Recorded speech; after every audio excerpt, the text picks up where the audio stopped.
dari anak baru. Selamat menyaksikan. Mondok di Alisla itu seru, tapi lebih seru. Mondok di Alisla itu bukan untuk orang-orang, tapi hore. Penuh dengan canda tawa, penuh dengan kegiatan, penuh dengan kasih sayang.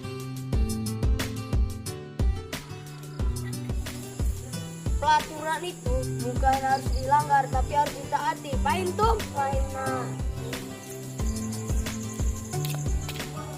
Orang yang melanggar itu bukan dijauhi, tapi dinasehati. Ihtifalan itu buat perpisahan. Ihtifalan itu buat perbaikan umat.